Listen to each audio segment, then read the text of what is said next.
mas lalong kapanapanabik ang balitang ito. Paano na kaya tayo masasakop ng China? Bukod sa ballistic missile ng US Army, nakatakdong dumating ngayong araw April 19 ang BrahMos Supersonic Cruise Missile ng Pilipinas. Yes, sariling atin na ito. Ngayon bulihin ng China ang Philippine Coast Guard. Talagang pag may namatay dyan, may kalalagyan ang mga Chinese bully na ito. Pero hindi pa nga gagamitin sa balikan exercises ang BrahMos Supersonic Cruise Missile. Ang konfirmado lang na gagamitin ay ang missile ng BRP Antonio Luna. Dito papalubugin ang barko ng China na ibinigay noon sa Pilipinas. Wawasakin to sa harap mismo ng mga Chinese. Hindi lang nga ito ang exciting part. Dahil kinargahan na ng 50 caliber heavy machine gun ang Philippine Coast Guard vessel. Kasama rin yan ang 4 na Philippine Coast Guard sa gagawing baliktad exercises.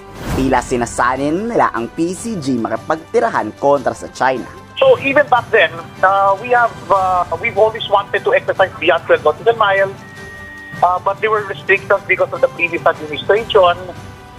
Now that we are seeing a shift in our foreign policy and also a shift in our defense policy with the announcement of Secretary Teodoro on the comprehensive archipelagic defense concept.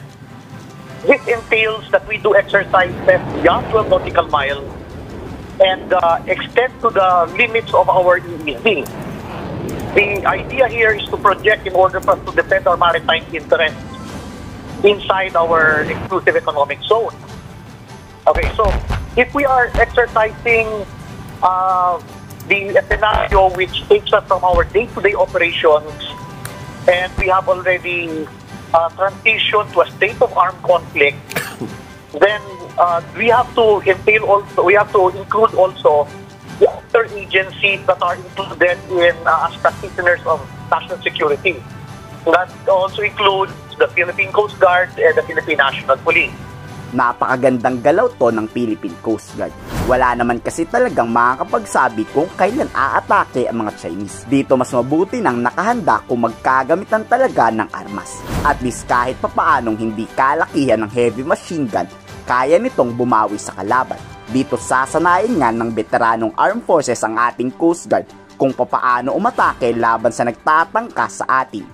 Based on sa coordination with the Armed Forces of the Philippines, we have directed the Coast Guard fleet to ready the floating assets at baka maging yung air assets kung kinakailangan. We have also prepared yung special operation force namin, mga underwater operations, insertion operations, helicas, at baka magkaroon din ng mga boarding exercise procedures with the Navy and yung mga special operations teams ng US. Kung armado ang sasakyan ng China Coast Guard, ba't di din natin gawin to sa Philippine Coast Guard, diba?